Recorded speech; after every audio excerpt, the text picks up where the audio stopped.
Kisah Para Rasul pasal 17 ayat 16 sampai dengan 34. Paulus di Athena. Sementara Paulus menantikan mereka di Athena, sangat sedih hatinya karena ia melihat bahwa kota itu penuh dengan patung-patung berhala. Karena itu di rumah ibadat ia bertukar pikiran dengan orang-orang Yahudi dan orang-orang yang takut akan Allah. Dan di pasar setiap hari dengan orang-orang yang dijumpainya di situ. Dan juga beberapa ahli pikir dari golongan Epikurus dan Stoa bersoal. Jawab dengan dia, dan ada yang berkata, apakah yang hendak dikatakan si pelitir ini? Tetapi yang lain berkata, rupa-rupanya ia adalah pemberita ajaran dewa-dewa asing. Sebab ia memberitakan Injil tentang Yesus dan tentang kebangkitannya. Lalu mereka membawanya menghadap sidang Areopagus dan mengatakan, bolehkah kami tahu ajaran baru mana yang kau ajarkan ini? Sebab engkau memperdengarkan kepada kami perkara-perkara yang aneh. Karena itu kami ingin tahu apakah artinya semua itu. Adapun orang-orang Athena dan orang-orang asing yang tinggal di situ tidak mempunyai waktu untuk sesuatu selain untuk mengatakan atau mendengar segala sesuatu yang baru.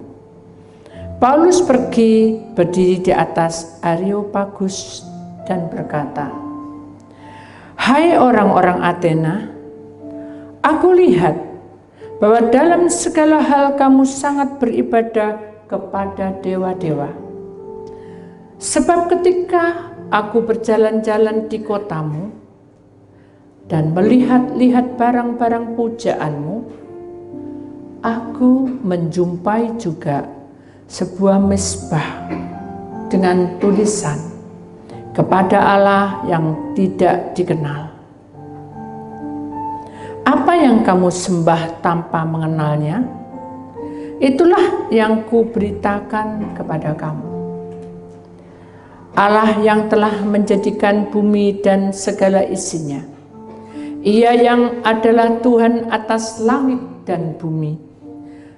Tidak diam dalam kuil-kuil buatan tangan manusia, dan juga tidak dilayani oleh tangan manusia, seolah-olah ia berkekurangan apa-apa.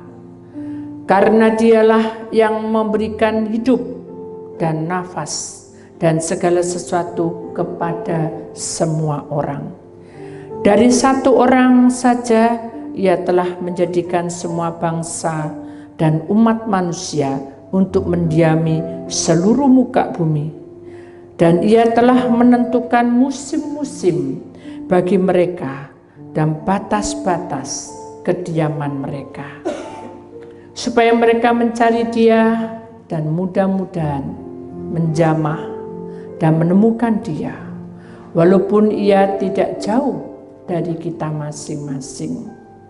Sebab di dalam dia kita hidup, kita bergerak, kita ada, seperti yang telah juga dikatakan oleh pujanggamu. Sebab kita ini dari keturunan Allah juga.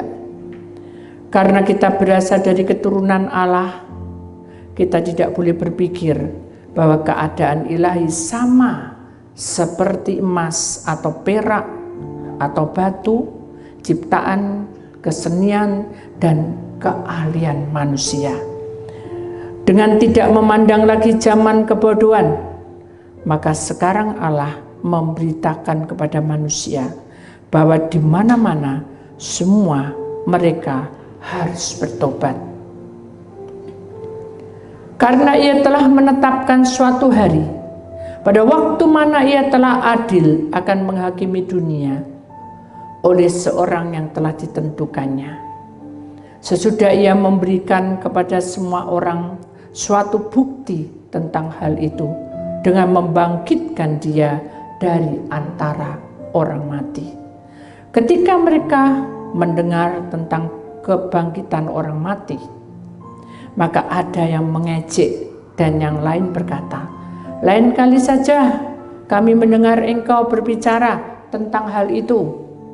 Lalu Paulus pergi meninggalkan mereka.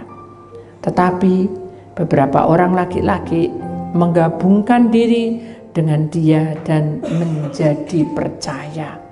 Di antaranya juga Dionysius, anggota majelis Areopagus, dan seorang perempuan bernama Damaris, dan juga orang-orang lain bersama-sama dengan mereka. Bapa, kami datang menghampiri Engkau. Kami percaya dengan iman kami menghadap Engkau. Di dalam mezbah-Mu kami serahkan tubuh roh jiwa kami. Biarkan sekiranya Engkau menghancurkan berhala kehidupan di dalam nafas kami, di dalam tubuh kami, di dalam roh kami, di dalam jiwa kami, dan jadikan kami milik-Mu selama-lamanya. Bapa, sebentar lagi kami hendak mendengarkan sabda firman-Mu, tetapi terlebih dahulu kami akan menyaksikan film, dan kami percaya bahwa Engkau yang akan menggerakkan iman kami, agar kami serahkan tubuh roh jiwa kami dan hancurkan berhala di dalam kehidupan kami masing-masing. Di dalam nama Tuhan Yesus, Putra Tunggal yang percaya, kita sama-sama berkata amin. Beri kemuliaan kepada Tuhan, saudara. Saya akan duduk kembali, kita akan menyaksikan filmnya dulu.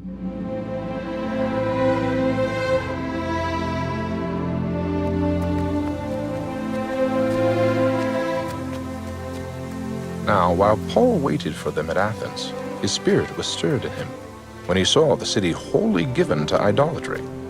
Therefore disputed he in the synagogue with the Jews, and with the devout persons, and in the market daily with them that met with him. Then certain philosophers of the Epicureans and of the Stoics encountered him. And some said, "What will this babbler say?" Others some, "He seemeth to be a setter forth of strange gods, because he preached unto them Jesus and the resurrection." May we know what this new doctrine whereof thou speakest is. For thou bringest certain strange things to our ears. We will know therefore what these things mean. For all the Athenians and strangers which were there spent their time in nothing else, but either to tell or to hear some new thing.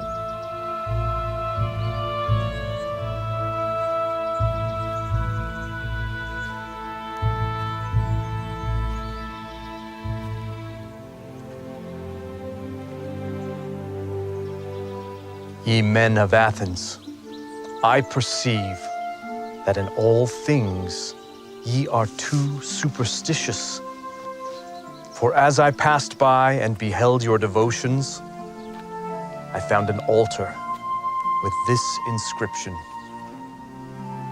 To the unknown God, whom therefore ye ignorantly worship. Him declare I unto you. God, that made the world and all things therein, seeing that he is Lord of heaven and earth, dwelleth not in temples made with hands, neither is worshipped with men's hands, as though he needed anything, seeing he giveth to all life and breath and all things, and hath made of one blood all nations of men, for to dwell on all the face of the earth, and hath determined the times before appointed, and the bounds of their habitation, that they should seek the Lord, if haply they might feel after him and find him. though he be not far from every one of us. For in him we live and move and have our being. As certain also of your own poets have said, for we are also his offspring. Forasmuch then as we are the offspring of God, we ought not to think that the Godhead is like unto gold, or silver, or stone, graven by art or man's device.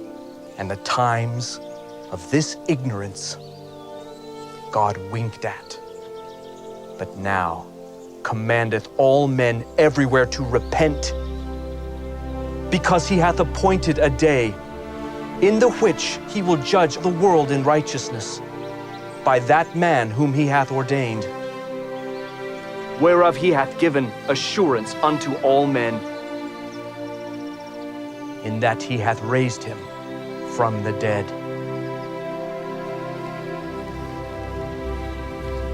We will hear thee again of this matter. So Paul departed from among them, howbeit certain men clave unto him, and believed, among the which was Dionysius the Areopagite, and a woman named Damaris, and others with them.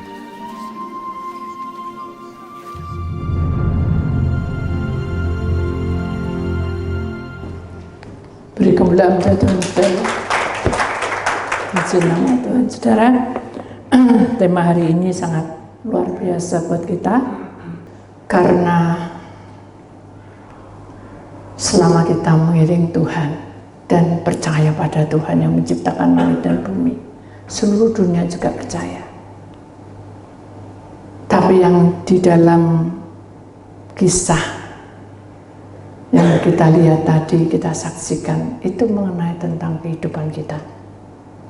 Bagaimana kehidupan kita secara lahiriah, rohani, tubuhmu, rohmu, dan jiwamu. Karena itu adalah keputusanmu. Saudara, tema hari ini adalah hancurkan berhala kehidupan. Ketika manusia lahir di dalam dunia, kita tahu bahwa hidup kita itu harus lebih maju dari hidup yang lama. Itu adalah orang yang mau masuk dalam masa depan. Sekarang kita bicara tentang orang yang mau masuk di dalam masa depan. Kita tidak ingin hidup kita begini terus. Kita mau bertambah hari, bertambah mengerti bahwa hidup ini adalah satu perjuangan. Kikisan demi kikisan akan kita hadapi. Dera air mata dan peluh dari keringat kita itu akan berkucuran. Bahkan sampai pada titik batas yang orang belum jedok, ya, sudah mentok, kita tidak bisa berbuat apa-apa. Seperti pada hari ini, saya ingin saksikan sebelum saya masuk firman Tuhan. Saya tahu bahwa saya adalah hamba Tuhan, saudara. Sepanjang hari, Tuhan selalu bawa saya di dalam roh. Peperangan itu tentu akan terjadi karena ada beberapa yang tidak menyukainya.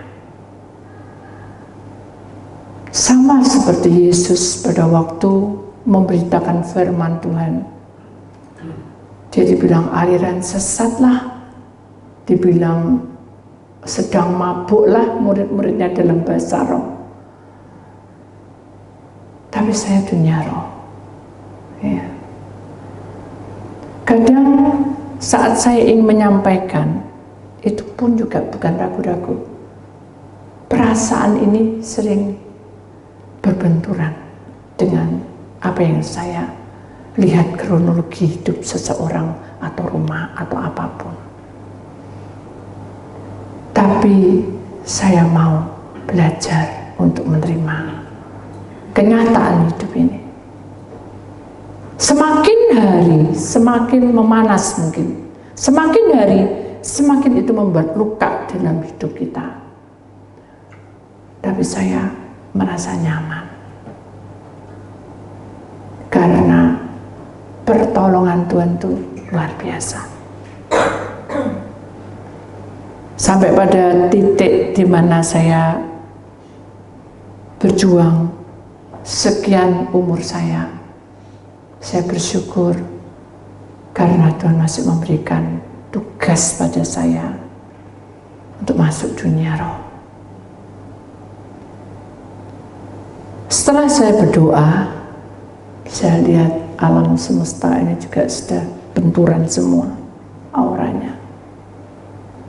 Jadi banyak orang-orang yang lepas kendali, dan sudah tidak perlu kaget bahwa detik-detik sudah menunjukkan bahwa manusia sudah tidak ada kasih. Sementara saya memikirkan itu, saya itu tidur dengan cucu saya, dua-dua. Yang paling kecil itu namanya Leon. Austin yang saya perhatikan juga karena dekat AC, persis itu. Jadi saya selalu selimutin. Saya tidak lega kalau saya tidak melihat dia nyaman. Ya. Begitu saya sudah selimutin semua, giliran Leon yang di dekat saya di samping saya persis. Kalau Austin agak jauh. Duh, kok panas? Duh, kok demam? Mungkin tangan saya dari belakang, dari toilet. Ya. Saya biarin, tapi saya gelisah. Saya pegang, terus saya pegang kening saya sendiri. Kok panas ya? Akhirnya saya cari fit yang saya beli itu, saudara. Jadi Tuhan itu sudah menyediakan, saudara. Apa yang saya perlukan malam itu, jauh-jauh hari, 1 hari sebelumnya, Tuhan sudah sediakan. Dan saya tidak tahu kalau dia ada panas, dia hanya batuk pilek. Yang saya lihat gitu. Saya minum obat, dia tidak batuk, tidak pilek. Saya anggap dia sudah cool, sudah sehat. Ternyata panas. Dengan kondisi panas itulah saya mulai gelisah, saudara. Dan saya tumpang tangan, jamah Tuhan, jamah. Saya nyanyi, memuji Tuhan. Pokoknya seharian itu sampai fajar saya menyembah, memuji Tuhan. Dia gelisah karena panas, saudara. Saya tidak terpikir bahwa obat yang saya beli itu juga berguna untuk Leon ini. Jadi akhirnya dia tidak bisa bangun kan karena dia tidur. Dengan fisik, dengan kasat mata ini, kita bisa bimbang dan ragu. Bukan bimbang tidak percaya Tuhan. Ini apa gitu loh? Kok bisa panas ya apa? Kenapa ya dia makan apa? Jadi itu selalu mendoktrin kita. Jadi kita ingat hancurkan berhala kehidupan itu adalah orang-orang yang selalu cemas hidupnya. Itu adalah berhala. Persoalan saudara yang kamu besarkan itu adalah berhala. Tapi saya belum sadar. Akhirnya bunyi telepon, tintung-tintung gitu. Saya lihat, gambarnya sudah keluar semua. Tapi temanya beda. Tapi dia belum masuk di dalam gambar. Orangnya bilang, ya apa yang tak kasih ini? Begitu saya baca, seperti ada sesuatu yang menuduh saya. Ada sesuatu yang bicara di dalam hidup saya pribadi. Mengapa kamu berhalakan penyakit ini? Iya. Jangan saya bilang gitu. Misalnya, saya berdoa sebentar, saya bilang sudah pakai ini aja temanya. Saya baca berulang-ulang hampir 100 kali mungkin saya. Lalu saya tumpang tangan, saya percaya bahwa Leon pasti sehat dan sembuh. Keringatan saya, keringatan semua. Saya kasih keringetan semua. Padahal udaranya dingin sekali di dalam kamar itu suhunya. Hanya saya nggak mikir, kok nggak pakai termometer ya, maksudnya nggak pakai itu, kenapa gitu. Jadi dengan posisi yang bimbang itu kita nggak bisa mikir apa-apa. Jadi itulah kelemahan manusia. Ketika kita dalam keadaan goncang, kita tidak bisa mikir dengan ini harus bagaimana, harusnya bagaimana, harusnya kan di tensi dulu, di termometer dulu berapa, terus nanti dikasih obat, dibangunin untuk minum, tidak bisa saya. Karena sudah mikirnya itu sudah jedok dan ya ampun ini caranya gitu. Saya belum bisa ngasih obat, tapi obat saya ada sedia di depan saya, tapi tidak bisa minum. Nah, pagi sekali dia saya cegat saya. Jadi saya tidur hanya setengah jam, 1 jam, ngelilir terus, bangun terus. Dia cegat saya, ya gini. Duh, udah bangun. Tapi dia merem, tawa-tawa gitu. Lucu sekali. Hanya saya pegang, saya gendong, saya taruh di tempat tidurnya dia. Geludung lagi di tempat saya. Dan saya ingat, saya harus pakai masker ini. Nanti kalau saya sakit, payah. Hanya saya pakai masker. Saya peluk dia. Dan saya bilang, terima kasih Tuhan. Hari ini, hangat saja cucu saya ada di dalam naungan-Mu. Dan saya serahkan, taruh. Setelah pagi dia bangun, tidak seperti biasanya dibangun. Makannya cuma 2 sendok. Pisang cuma 2 sendok. Gelisah tidak sudah. Bingung saya. Hanya saya bilang, Tuhan, tak serano, pasrah saya. Kenapa? Karena hari ini saya harus khotbah. Saya ingin jaga, saya ingin. Tidak mungkin kita dibiarin dia sendiri. Saya berserah. Terlintas semua. Ini resep. Yang ini sudah tidak bisa dipakai. Ini pakai resep, ini pakai ini. Ini dia pun dokter ini. Karena dokter ini tidak bisa dihubungi. Ya sudah pakai ini. Kopi resepin. Jadi seperti dituntun sama Tuhan. Begitu sudah, saya dapat resepnya, dan di butik ada batuk, pilek. Itu panas, saudara. Panas. Akhirnya saya baru ingat, dan saya di termometer jadi lihat 37,5. Berarti tidak seberapa panas toh. Tapi tambah panas lagi. Jadi saya detik-detik mau berangkat panas saudara. Kalau saya memikirkan terus, maka kita itu seperti berhala. Hidup kita itu memperhalakan penyakit itu. Doa, saya serang sama Tuhan. Udah, kasih Panadol. Minum Panadol baru. Serut. Tapi saya doa. Setiap langkah saya doain. Setiap buka baju, kasihin, saya doain. Semua saya berdoa. Mungkin mbak-mbak juga bingung. Ini ibu ini semua obatnya bukan obat pakai obat resep dokter, toh obat doa. Dia tersenyum. Tapi dia tenang. Dia bahagia. Begitu saya tunggu, makanya tadi saya terlambat kan. Saya menunggu apakah ada suatu perubahan atau panas atau bagaimana. Jadi itu melungker gitu ya. Tuhan itu baik.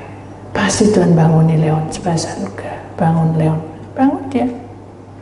Tawa-tawa, sender-sender gitu. Masih pusing matanya. Tadi dia tidak mau bangun, tapi dia terus bangun. Sudah. Nanti gini ya, ini sudah bukan dingin sudah. Nanti gini ya, nanti panas dikasih ini ya. Tolong nanti di WA saya, kamu minum obat apa aja ya. Saya berangkat dengan iman. Saya tahu bahwa Tuhan pasti memberi pertolongan pada saya. Dan Tuhan pasti membuka jalan.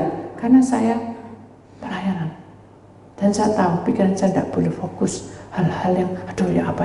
Saya tidak bisa masuk saya nanti. Goodbye. Begitu saya serahkan semuanya, saya mau khotbah, Tuhan tuh membuka jalan. Ding dong, masuk HP. Dibuka. Pembantu saya bilang, Bu, ini panasnya. Berapa sih panasnya? Berapa tuh suhunya, maaf? 36,2. Puji nama Tuhan. Jadi kemuliaan dan saudara, Tuhan itu baik. Jadi saya merasa lega, bukan karena saya memikirkan, tapi saya tahu bahwa begitu saya berserah, Tuhan punya acara dalam hidup saya. Jadi mari mulai hari ini belajarlah hancurkan berhala dalam kehidupanmu. Karena berhala hidupmu itu apa? Masalahmu, persoalanmu, tantangan hidupmu, gak mari-mari. Ini doa gak selesai-selesai, ini kok berkati tambah gini terus, ini kok ada masalah, ini terus beruntun. Ingat, jangan memperhalakan persoalanmu dalam kehidupan. Amin. Kita serahkan pada Tuhan, karena Tuhan punya rencana. Kita lihat gambarnya, saudara. Kalau kita perhatikan, saya bukan mengajar saya seperti anak kecil, tapi saya ingin membayangkan, mengerti, bukan bayangkan, maaf, mengerti bahwa malaikat Mikael itu maju di depan lebih dulu. Malaikat Mikael itu yang akan memerangi semua persoalanmu, semua kuasa-kuasa kegelapan, kuasa penyakit, roh-roh kemiskinan, banyak hal yang membuat kita ini jadi kacau. Ingat, hanya malaikat itu yang menghancurkannya. Siapa yang utus? Allah. Apakah malaikat Mikael tak, Bu? Semua malaikat bisa, tapi penguasa-penguasa itu biasanya malaikat Mikael. Jadi mari kita imani bahwa kita jangan sampai ke sana, karena hal-hal seperti itu tidak baik. Mari kita masuki dalam kebenaran firman Tuhan. Kita akan buka di Kisah Rasul pasal 17 ayat 29. Karena kita berasal dari keturunan Allah, kita tidak boleh berpikir bahwa keadaan ilahi sama seperti emas atau perak atau batu, ciptaan kesenian dan keahlian manusia. Amin. Jadi di sini dikatakan jelas bahwa kalau kamu ada di dalam Dia, di dalam kitab Kisah Rasul pasal 17 ayat 27, supaya mereka mencari Dia dan mudah-mudah menjamah dan menemukan Dia, walaupun Dia tidak jauh kita masing-masing, sebab di dalam Dia kita hidup. Saya tahu maksudnya, di dalam Dia kita hidup.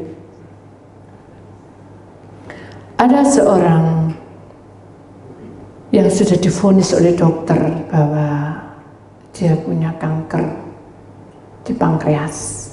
Saudara, dokter menceritakan kronologinya bahwa nanti bulan ini kamu begini, bulan ini begini, terus endingnya tuh akhirnya dia lumpuh dan tidak bisa berjalan, naik kursi roda, dan lama-lama dia tidak bisa duduk, dan dia tergeletak, dan lama-lama dia akan kecil badannya karena itu digerogoti pankreasnya bagian belakang. Jadi ini yang parah, tidak ada obat atau solusi karena dia sudah ganas.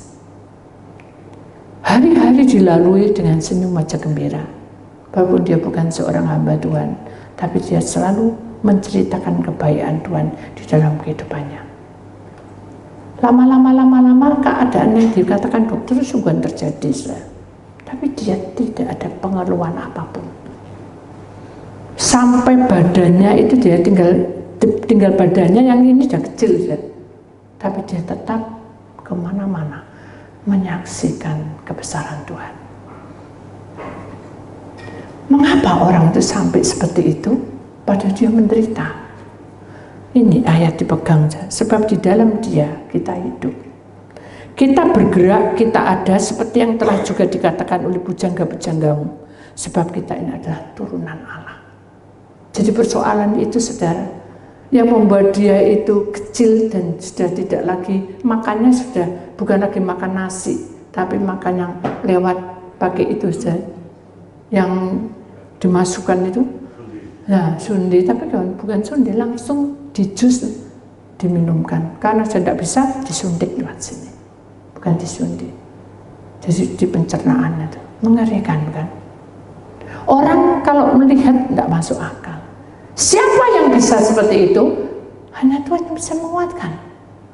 Kenapa orang itu bisa seperti itu? Karena dia tahu dia akan menghancurkan berhala dalam kehidupan dia, kelemahan dia, ketidakmampuan dia. Dan dia tahu bahwa akhirnya dia akan mati. Tapi sebelum mati, dia membesarkan kerajaan surga. Lewat apa? Lewat lidahnya, bibirnya, menceritakan kebaikan Tuhan. Berapa banyak orang yang ditolong? Banyak sekali. Tapi Tuhan tidak melihat pada waktu dia mati. Tuhan tidak melihat. Wah, kamu bisa menangkan banyak jiwa ya, walaupun kamu bukan hamba Tuhan. Hebat kamu masuk surga. Tidak. Dia tanya, apa kerjamu di bumi? Dia menceritakan, aku bekerja begini-begini. Hanya aku sakit dan aku mati. Dia berkata apa? Sabar, masuklah kamu sebelah kanan. Kenapa? Karena kamu sudah mengenal aku. Dari kamu tidak sakit sampai kamu sakit dan sampai mati. Ini Tuhan mau. Jadi mari kita ini jangan memandang hambanya, memandang manusia, atau bicara tentang hal-hal bergosip. Yang terpenting dalam hidupmu, kamu harus menghancurkan berhala kehidupanmu itu, kelemahan pribadi lepas pribadi. Tidak bisa suami istri, suaminya aku nunut ya, Pak, tidak bisa. Aku nunut ya, Nak, kamu kan setia jadi hamba Tuhan. Tidak bisa. Pribadi lepas pribadi yang harus menghadap Tuhan. Dan mulai detik ini juga kita harus bertambah hari bertambah dewasa. Dalam pengiringan Tuhan, kita tidak boleh memperhalakan hidup kita. Siapa Bu? Mau Bu? Aku digino terus, menderita sekali aku. Tidak pernah aku senang sedikit pun. Terpujilah nama Tuhan. Kenapa? Upahmu besar di surga. Semakin kamu dikikis dengan banyak masalah, kamu harus kuat. Berarti upahmu besar di surga. Dari dulu loh Bu, aku nyokop no ini. Terpujilah nama Tuhan. Karena kamu bisa melayani orang-orang dan kamu mampu memberi yang terbaik untuknya. Tapi aku capek. Banyak sudah capek. Tapi ketika kita serahkan, kita tidak boleh memperhalakan hidup kita dengan perkara-perkara yang kita punyai. Amin. Mari kita belajar untuk menerima kenyataan hidup ini. Kenapa? Karena Tuhan punya rencana atas kehidupan kita. Bukan hanya hari ini, sampai selama-lamanya. Mengapa di dalam kehidupan kita menjadi anak Tuhan itu selalu ada terangnya? Terang itu selalu ada di depan kita. Karena terang itu yang akan menembus alam roh, alam kegelapan, alam hidupmu, di mana tubuh roh jiwamu kadangkala tidak bisa menyatu. Contohnya kayak apa sih Bu? Kok tubuh roh tidak bisa menyatu? Tubuh ini kasar, saudara, fana. Kalau tubuh ini pemarah, tubuh ini orang bilang nggak puas dengan keuangan kita, tubuh itu saudara. Tapi roh tidak seperti itu. Roh itu penurut, tapi saking nuruti ngelihat kelakuan itu tubuh, dia tidak kuat. Akhirnya dia pergi meninggalkan tempat kita. Di mana? Dia bisa keliling rumah kita. Itu roh loh. Dia bisa keluar dari rumah kita. Padahal di luar rumah sana banyak penghuni-penghuni yang tidak suka dengan kita. Siapa itu? Setan. Lalu jiwa kita apa? Ya ketransfer ya. Karena rohnya sudah pergi, jiwa kita juga. Jiwa itu adalah tubuh. Jiwa itu adalah pikiran, perasaan, dan hati. Kalau hatimu terus ngedrop terus, perasaanmu terus kacau, pikiranmu kemana? Makanya orang melakukan bunuh diri, minum-minuman alkohol, terus hal-hal yang tidak baik dilakukan, pelanggaran, selesai balik lagi masalahnya. Jadi sesungguhnya sia-sialah hidupmu. Apa gunanya kehidupan yang seperti itu? Tuhan ini jangan memperhalakan tubuhmu. Tapi mari dalam kehidupanmu itu kamu berdiri tegak, walaupun kamu itu mampu, kayak saya gini, mampu melihat dunia roh. Wah, pokoknya sana tahu lah. Tapi kalau saya tahu, masa saya mau ngujar sendiri? Gak berani sudah. Tidur saudara, kita lewat, setiap tempat itu ada roh penunggunya. Ya ada yang panggil-panggil, ada yang ngasih salam, seperti manusia. Ya ada yang mau konseling gitu saudara. Siapa mau lihat kayak gini? Capek. Tidak pernah berhenti. Tidur di rumahnya gitu, ada sepeda motor kan orang luar tuh. Kalau di samping-samping kita doa, Tuhan tetangga kita, kiri kanan, doain, aman. Tapi kalau orang luar masuk, mungkin gojek, mungkin apa, terus mungkin dia punya masalah atau mungkin dia ketempelan, kelihatan saudara. Nah itu loh, siapa yang mau gitu. Kalau saya memperhadapkan diri saya dengan kehidupan saya, mungkin sudah saya tengging-tengging sendiri. Nah akhirnya, ya ketempelan sendiri saya, gak mau. Jadi marilah dengan apa yang kita punya, keahlian kita masing-masing, kita pakai dengan baik-baik. Jangan lunturkan kesetiaan Tuhan itu dengan perkara kita sendiri. Jangan memperhalakan kehidupan kita dengan masalah-masalah yang semestinya tidak kita lakukan. Kecemasan, ketakutan, kekhawatiran, kebanggaan, sombong, angkuh, semuanya. Dan itu buat masalah semua. Mari kita sadari bahwa hidup kita ini loh, tanpa Tuhan tidak ada artinya apa-apa. Bukan tanpa Bu Titi. Oh enak kamu ambil Bu Titi. Tahu loh, kamu loh, sepatumu loh, nok Roy ngerti loh. Saya bukan pecukunan sudah. Tapi kalau Tuhan tunjuk loh, kamu baru beli sepatu warna putih. Loh kok tahu ya? Wah hebat Bu Titi. Bukan, saya tidak hebat. Tuhan yang tunjukin, saudara. Kalau kita sudah mengurapi rumah, saudara, kita ini sudah seperti kaca dan kita sudah masuk aja gitu, Tuhan tunjukin, oh pasti saya masuk rumah sini pernah ya, di mana ya? Oh aku pernah ngurapi, tunjukin sama Tuhan nih, tuh kok ada ular dindem di sini. Ternyata dia buat kolam di situ. Loh kenapa ya buat kolam kok tidak boleh gitu? Dibuka sama Tuhan, di situ ada kuburan nih. Sudah jadi tanah, dibongkar marah rohnya. Nah, gimana saya mau bicara? Kalau saya memperhadapkan hidup saya, mungkin saya, ini aku gini-gini. Saya tidak mau. Tuhan bicara sendiri, karena saya juga tidak mau. Hanya orang itu tergerak sendiri. Pasti ada jalan keluarnya. Itu saya dunia roh. Apalagi saudara sama. Bedanya saya dunia roh, saudara itu dengan kenyataan hidup di dunia ini. Keuangan, pekerjaan, musuh di mana-mana. Ingat, dalam kehidupan kita jangan pernah kita memperhalakan hidup kita. Mari kita buka dan rendahkan hatimu, karena di dalam Tuhan ada semua jawaban. Amin. Kita tinggal di dalam Dia. Kita satukan iman kita. Jalan kita ini dapat ditempuh dengan kemenangan asa kita bersama dengan Tuhan. Karena Tuhan yang akan tuntun kita. Karena Tuhan akan membimbing kita. Semua persoalan ini pasti ada jalan keluarnya. Mari kita akan tutup firman Tuhan, tapi sebelumnya saya akan saksi lebih dulu, saudara. Saya tahu bahwa orang melahirkan itu adalah, orang bilang itu orang umum saja, totoannya nyawa. Ya. Jadi pertaruhannya adalah nyawa. Dan saya masih kecil, saudara, umur 7-8 tahunan lah. Ya sekitar 8-9 lah. Saya juga lupa umur saya waktu itu. Saya ingat maghrib, jadi malam, sudah mulai malam gitu ya. Antara malam, bukan fajar, senja ya, jadi sore menjelang malam. Saya melihat bahwa langit itu kelabu sekali. Kok pas di hati saya gitu. Jadi manusia itu sering memperhatikan hidup itu dengan ngepas keadaan. Dengan perjalanan itu, saudara, saya jadi sedih dan menangis terus. Kenapa? Karena orang tua saya, laki-laki di sebelah saya, papa saya ini, menangis seguk sampai orang tuh ngeliatin dia. Tidak malu.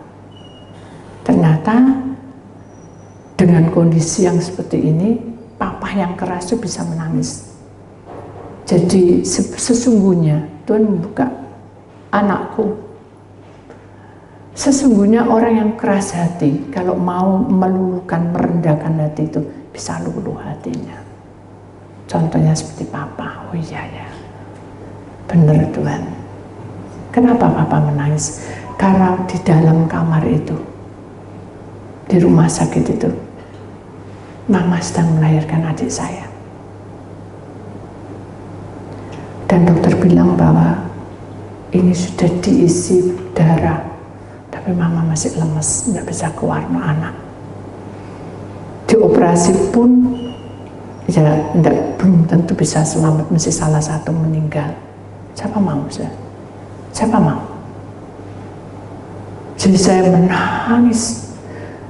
Saya tahu bahwa kalau saya terus menangis, saya memperhalakan diri saya sendiri. Hingga akhirnya saya betul-betul terjadi seperti itu. Jadi saya berkata, Tuhan, tak serahno mamaku. Tak serahno mama Tuhan ke dalam tanganmu, hidup dan mati adalah milikmu. Dan tak serahno adikku Tuhan, karena saya juga tidak tahu adik saya hidup atau mati. Begitu berserah, saudara. Saya dengar, cepetan, buka gitu. Jadi ada suara-suara seperti itu. Cepet, tambah darah. Kayak ada yang heboh. Karena ruang operasinya penuh dan kita itu kepepet di situ. Semua heboh. Hanya saya berdoa, menyembah, Papa nangis tuh, menyembah. Hanya terdengar, aduh lega. Tapi belum lega, saya juga harus bertemu dengan mama. Ya apa keadaannya mama? Sudah boleh silakan, boleh masuk, tidak boleh, anak kecil tidak boleh. Boleh masuk, tidak boleh. Doa terus, saya doa. Begitu saja boleh masuk, saya langsung saya pegang tangan mama. Dingin, pucat, kayak tembok. Ininya biru, matanya itu tidak bisa buka.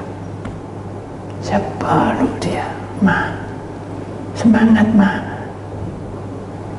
Jadi mari, ada orang-orang di sekitar kita juga butuh kekuatan, semangat dari saudara. Jadi saudara jangan mementingkan diri kita sendiri, tapi kita juga belajar untuk memberi kekuatan pada orang lain, walaupun di dalam tubuh kita ini lemah. Intinya seperti itu firman Tuhan pada sore hari ini. Biarlah kita sadar bahwa kita harus menyingkirkan semua perkara-perkara itu yang membuat kamu tuh jadi ngedrop dan mulai kamu goyah sehingga semuanya tidak akan terjadi. Karena saudara itu menyeberang satu jembatan dan jembatan itu bergoyang-goyang karena kebimbangan, kekhawatiran. Saat kamu menengok ke kiri ke kanan, kamu jatuh. Mari kita percaya bahwa Tuhan itu berkuasa atas hidup kita, amin. Mulai hari ini semua persoalan serah sama Tuhan. Tapi sampai kapan, Bu? Sudah menuntut Tuhan? Halo? Menuntut Tuhan? Sampai kapan Tuhan gitu? Balik sama saya. Sampai kapan, Bu? Saya yang nyampe no Tuhan. Sampai kapan? Tuhan bilang apa, saudara? Itu bukan ilmu budidik, saudara. Tuhan yang bilang mengalir. Amin. Mari kita imani bahwa Tuhan itu berkuasa atas hidupmu. Dia akan menentukan hari-harimu dan waktunya sudah tiba, dibuka semuanya. Itu yang pasti. Jadi kita menunggu dengan sabar, dengan senyum wajah gembira. Sudah tahu maksudnya senyum wajah gembira? Itu menguatkan orang di sekitarnya. Contoh, ini saya sering kali katakan sebelum saya tutup. Ada satu toko buka, saudara baru buka, dia sudah marah dengan suami, entah karena apa. Bu, mau beli nasi pecel, begitu ya saudara. Orang itu suka enggak saudara? Kalau orang itu emosian dia tinggalkan, betul enggak? Tapi kalau orang itu enggak emosian cuma gini, amit-amit, ayu-ayu, cek kasar, kan gitu saudara. Atau amit-amit wis lemu, kakan tingkah, kebreset, amit-amit, gitu. Kasar, keluar dari sini. Itu satu, itu tingkah laku yang kasar. Lembut beda lagi. Bu, mau beli nasi pecel. Cocok. Gak ada senyum aja gembira. Kira-kira orang itu ya apa sih? Ditukoni, mecoca, gitu.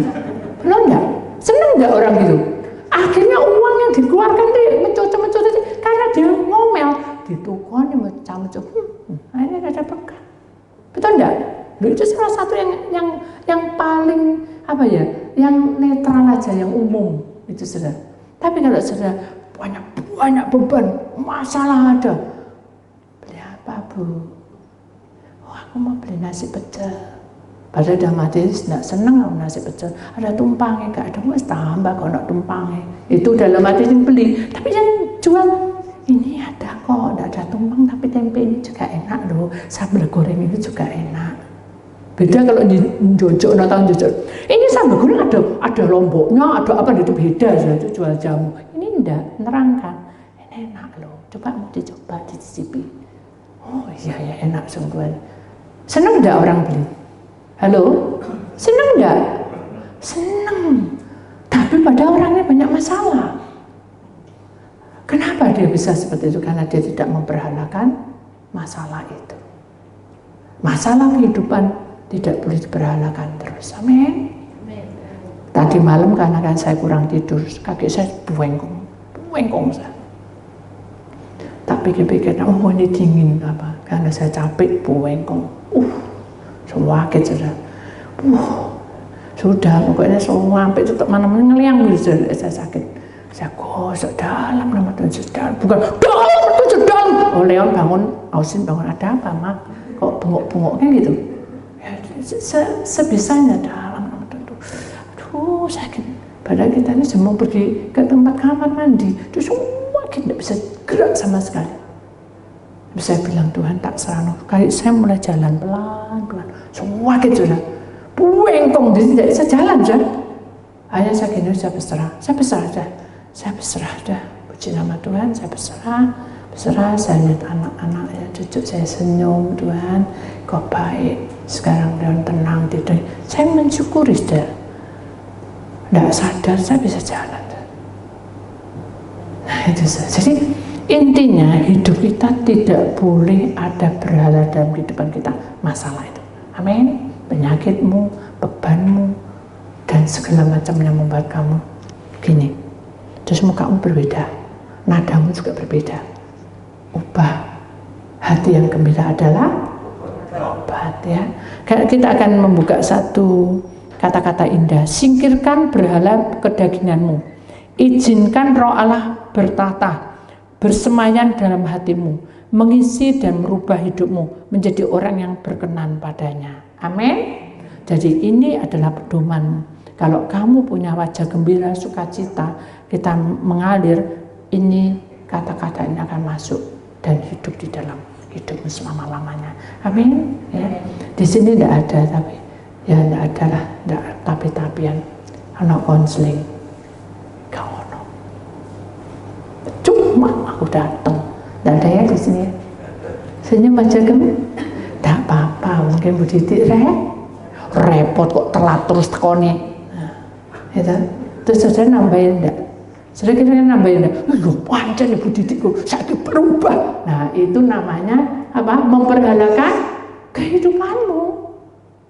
Saudara tidak memperhalakan saya. Oh, berarti belum waktunya saya konseling. Aduh, enggak bisa. Tidak boleh. Oh ya, tidak apa-apa. Tuhan itu tahu isi hatimu. Saya datang mencari Tuhan. Amin. Kalau Tuhan berbicara dalam hidupmu hari ini, masa kamu maksa? Tidak bisa, aku harus. Tidak mungkin, saudara. Biar Tuhan yang akan memberikan jalan yang terbaik mengalir. Amin. Tuhan pasti memberkati saudara semua. Amin.